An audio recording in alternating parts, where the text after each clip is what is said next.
This programme is brought to you by vinny.co.uk.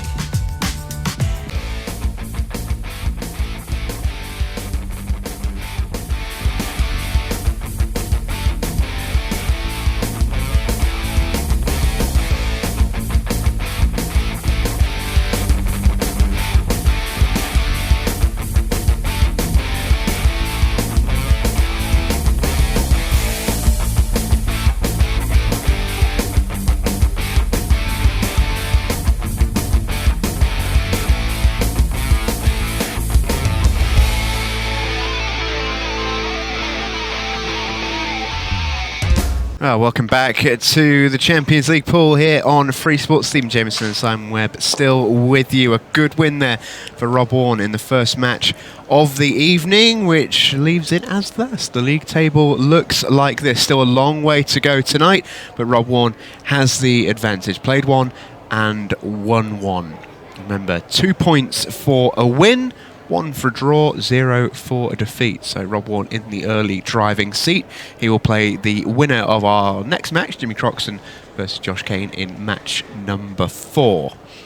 So plenty still to come, but we can look back, Simon, on a really, really good performance there from Rob Warne, who looked really, really good actually against Martin. Yeah, very sharp in the early stages. Started with that reverse dish, looked sharp. Missed an opportunity following that, and Martin got himself in front. But yeah, did enough in the end. Tactical battle when it was 2-2, probably won in the match. And he'll be happy that he's up and running. And I guess when you're playing this kind of round-robin group stages, you know, if you can get that early win on the board, it will really settle you down because you know you're very much in this group now. Martin's up against it. He's probably going to have to win, or at least get a win and a draw from his next 2, if not 2 wins, to be able to make it through. Rob's got a little bit more leeway. Yeah, great game coming up next though as well. Jimmy Croxton versus Josh Kane. Jimmy, we've seen fairly recently on Shootout Pool, but Kane potentially a new name to some, but with a decent pedigree. He's got a couple of great titles to his name. Yeah, there he is, the young man. Yeah, fantastic. He won the World Masters a few years ago now, beating Lee Kendall, whose venue we're in tonight. And that was probably be his biggest title so far. But yeah, he's definitely got a very big reputation. So looking forward to seeing how he plays. And Jimmy Croxton, we know a little bit more about. We've seen him play a little bit more on Free Sports.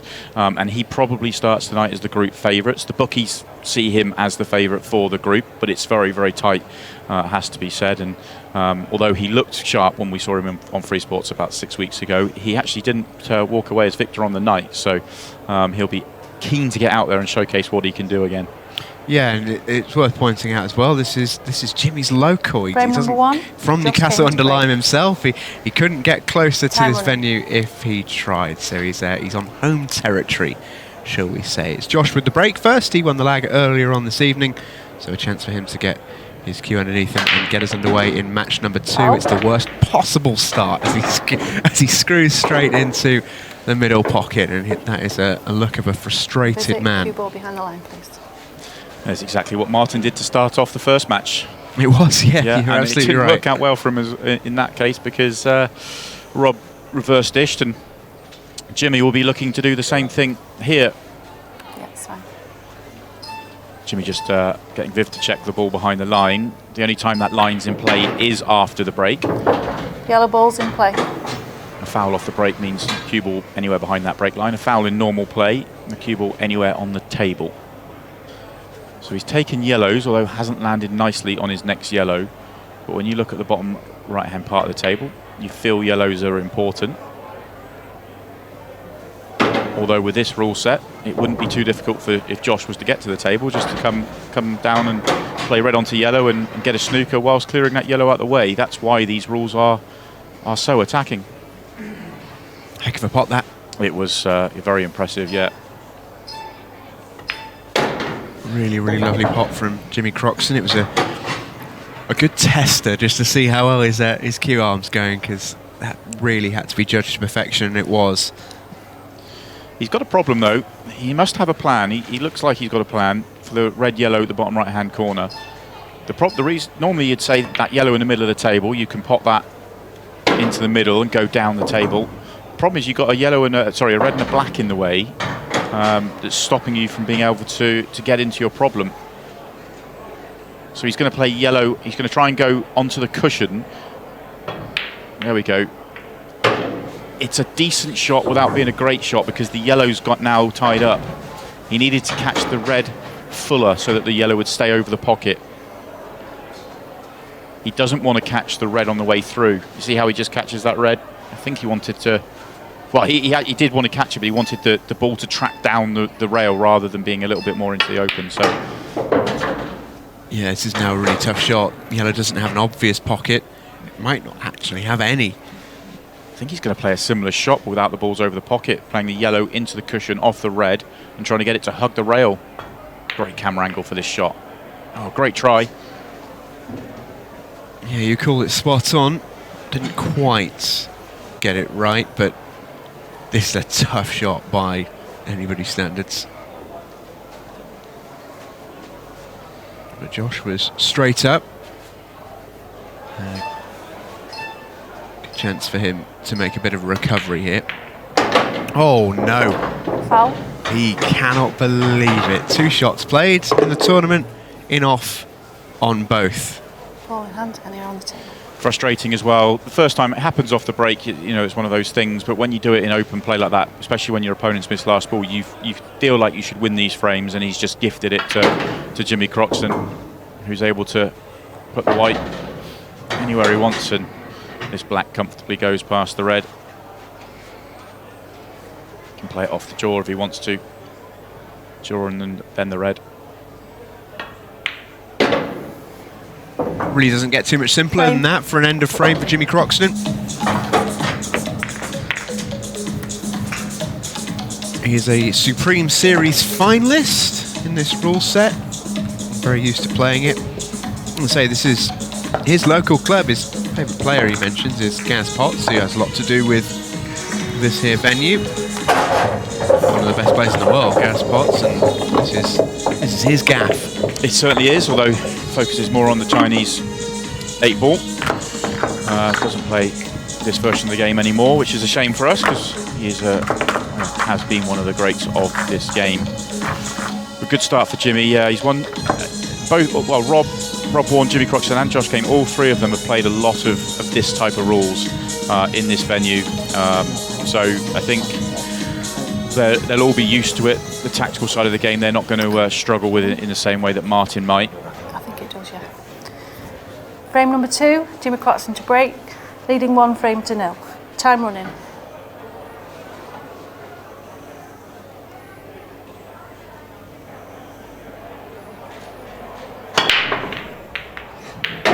Oh well. Foul. Would you believe it? 2 breaks and both players have gone straight into the middle pocket. Yeah. Ball anywhere behind the line, Josh. It's not the best break either. He hasn't hit these particularly well. Although he's got a decent split. Actually, he did catch them clean. It's just the control of the cue ball wasn't there. And this is a good chance for Josh. Look at those yellows. No problems. Doesn't matter what rule set you're playing. These are just wide open for a finish. Yeah, has to be, right? Yeah. It has to be. I think for a player of Josh Kane's ability, this is as close to a gimme with all balls on the table as you could possibly get, really. It's an ideal starter. And after the start in the first frame that he had, he should be relishing this.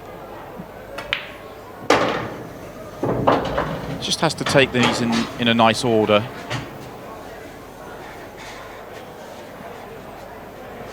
Yellow on the left-hand side gives him position on the yellow underneath the black, and yellow on the right-hand side gives him position on the yellow just next to it. Although that's got away from him. He needed to land straight on this yellow to the left centre, and he's left himself with loads of angle. Yellow below the black doesn't go to the bottom left.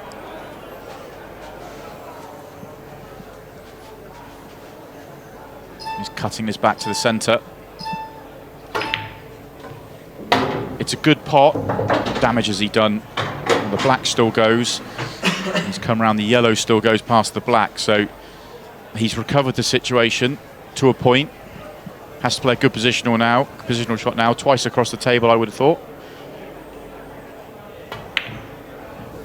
Needs the white to travel. And he's a long way short. Tough to judge the pace on those shots. It just shows when you get out of position just a little bit, it can snowball. One loose positional shot by an inch or two, all of a sudden he's got nothing. He's looking for something creative here. He's got 5 seconds. Double in the middle. Judged that well. Oh, Goodness. what a shot. Me. What a shot that is. That's incredible. That's amazing. And he's giving this black every little bit of attention because he'd hate to miss this after making that yellow. Make no mistake. And he doesn't. 1-1. What a recovery. Frame. What a recovery this is. Yeah, this is absolutely as played. Can't play the double in the top corner, and he can't overhit this shot because he's not going to be on the black. So to judge the angle into the centre, brilliant. To control the white, fantastic. And Josh Kane is up and running. Those are the sorts of frames that really hurt as well. Jimmy Croxton would have been sat there. He would have seen that Josh has gone out of position. He would have thinking, okay, I'm going to get an opportunity now for a 2-0 lead, and a 2-0 race to 4 is massive. So that'll hurt him a little bit. Still a long way to go in this one, though. Reminder, race to 4 or first to 20 minutes, whichever comes first. Now chasing Rob Warren as things stand. Winner of this one will play Rob next in match 4 of the night. Frame number 3, Josh Kane to break, 1 frame all. Well, let's see if one of these players can keep the white on the table at the break.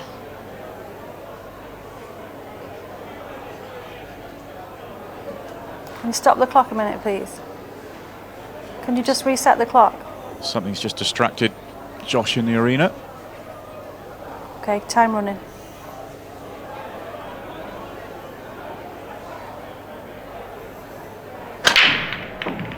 That's a much cleaner break. You can see they're almost really did everything possible physically to make sure that white tracked right down the middle of the table. Yeah, it's a real work of art, this. Yeah, watch the white right up and down the middle of the table. And that's, if you're going to play the screw shot on the break, that's the way you want to do it. You want it to come, you want to hit the middle of that top cushion, keep it out the way of all the other balls. And they've been making something of a career in your tips and tricks, Simon. That's just about as perfect as you can hit a break down the middle, isn't it? Absolutely, yeah. Looking at the control, that is as clean as you want it, and you get the nice big split, ball spread far and wide, give yourself an opportunity for a break in dish. I think he's straight enough on this red to the top right. He'd love to be able to top through for the red at the top of the table. Yeah, he is just straight enough, and he's worked these out nicely.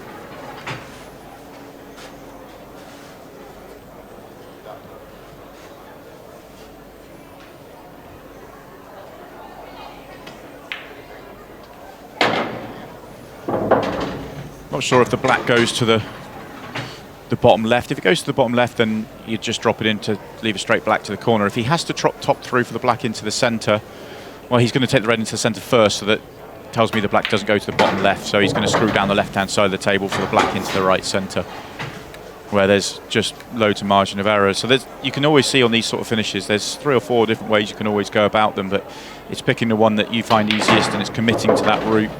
And he's gone away where there is just so much margin of error in a way you cannot go wrong. This is about as picture perfect as you could do a break and dish. So smooth from Josh Kane, who's got his feet under the table now.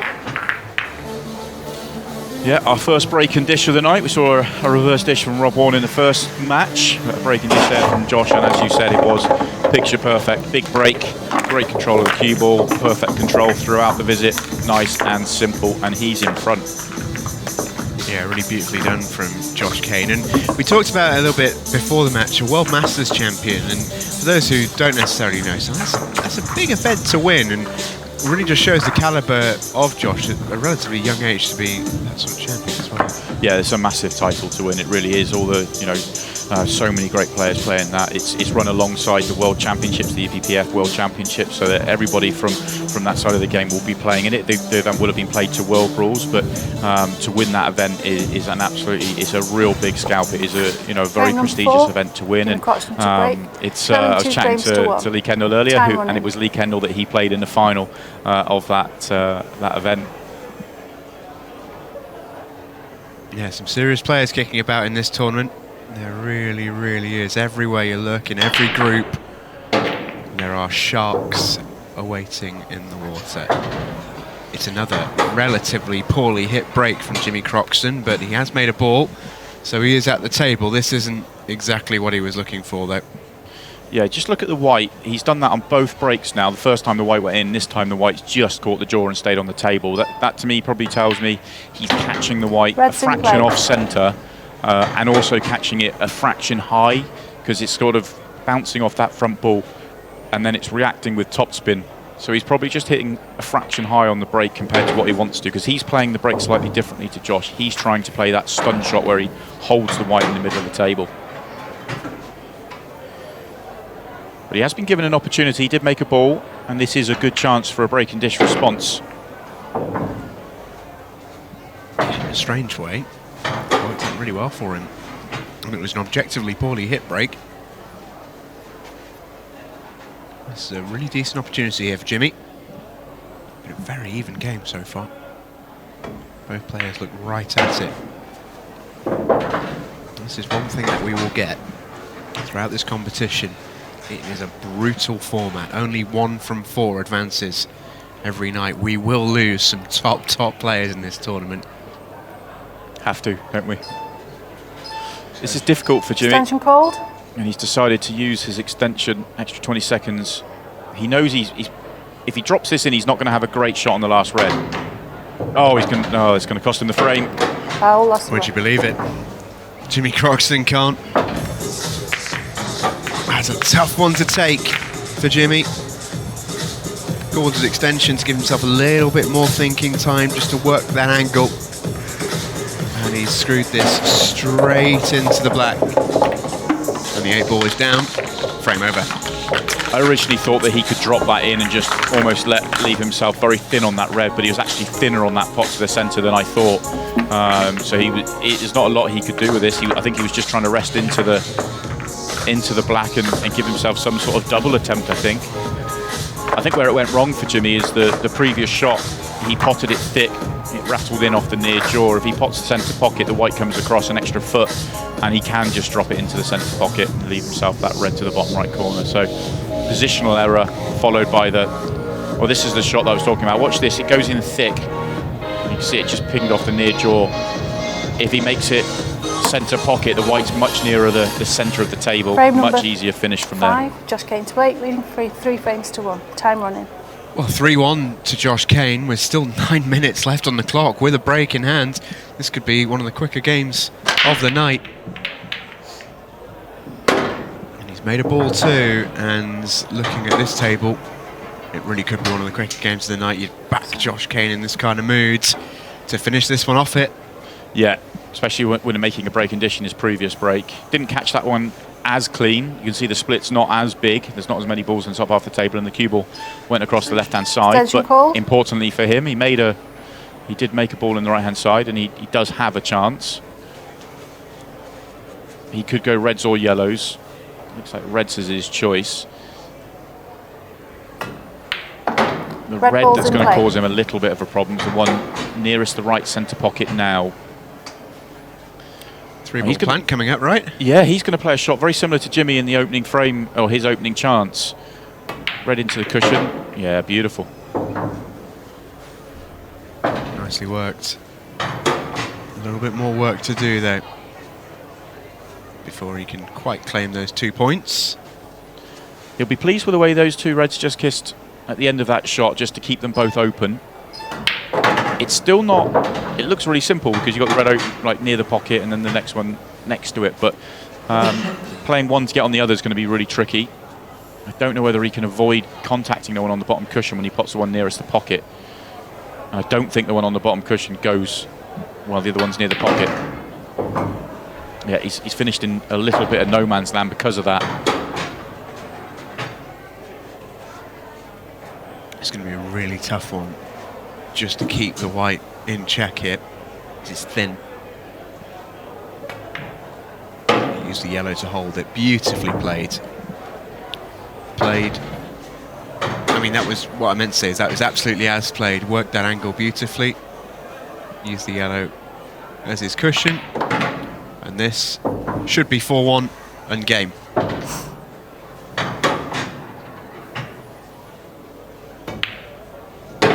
Just like that. Frame of the match, Josh Kane. Josh Kane takes the win in match number 2 of the Champions League Group A. Beautifully done from Kane. Very impressive stuff. 2 breaking dishes to wrap up that match. It looked very sharp, you know, after that scratch in the first break. From there off, after he was very, very sharp. Yeah, for a man who potted the white on his first 2 shots of the match to win 3-1 in a shade over 10 minutes. Very, very impressive. Match number 3 comes next. Jimmy Croxton won't have to go too far. He's up against Martin McIntosh. That one is when we come back. This programme is brought to you by Vinny.co.uk.